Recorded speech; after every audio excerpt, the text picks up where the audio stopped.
embeera ebadde naye ebadde mumunye naye ekintunga kino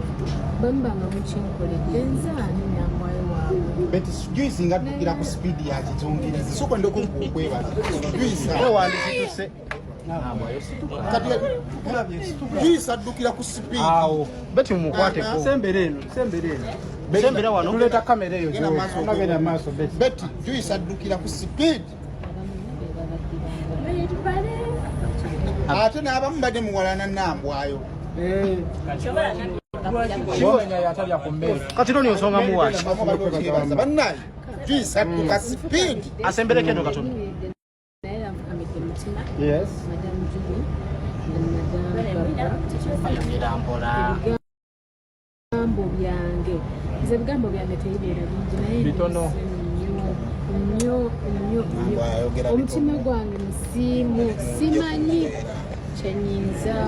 kukola kubeebaza kusinga wano. Tukaaba. Naye neyanza nnyo nti Mukama embeera enayona yawedde netusigala nga tuli balamu kubanga waliwo abayita mu mbeera eyo ate nekitasoboka naye twebaza abantu abatuyambako mu mbeera eno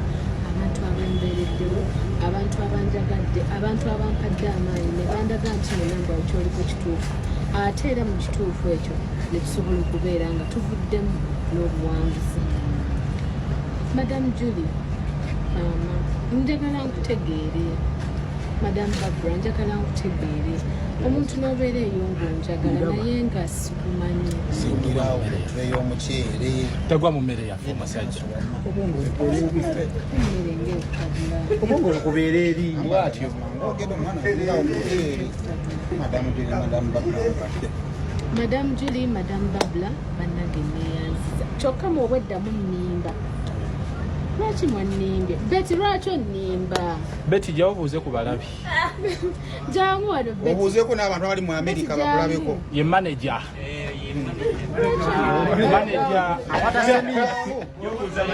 jangu obuuzeeko ku bali mu Amerika bannaabwe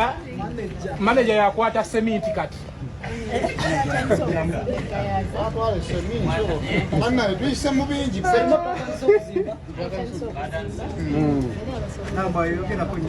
tutteyo bintu byakukwasaganya baligawe abasajja abali eyo ntuwe obusabo bwa sementi nga 10 batuweeyo kyetuliko ekintu ekyo ki kyasementi so kati Mary genda lonkinga embuzi yayidde bulungi nsaba oseka ekisambi akambe kaliwo kwasa akambaako nobuuka bwano nga budugasa loni enkwawa mu nva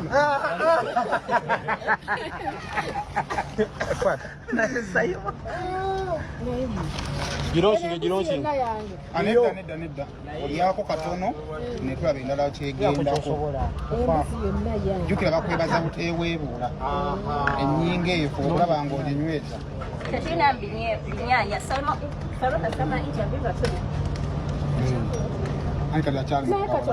mwandinambye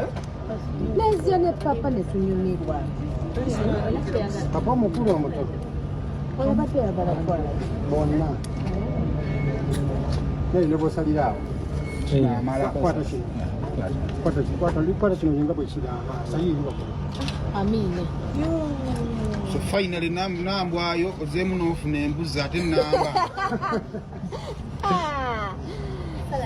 anaweruweero bintu bya Katonda bizibu agenda kulya nyo kateka wasakaso atilya azeemu n'afuna embuzi endala finally nambwayo naye bane kakati ndowooza nibadde mbogenda nga mugabula ati waliwo abalina Easter n'abalina Women's Day oyagala kukola bisingako wano oba bino byennyini nsaba bobakuwe ku namba y'essimu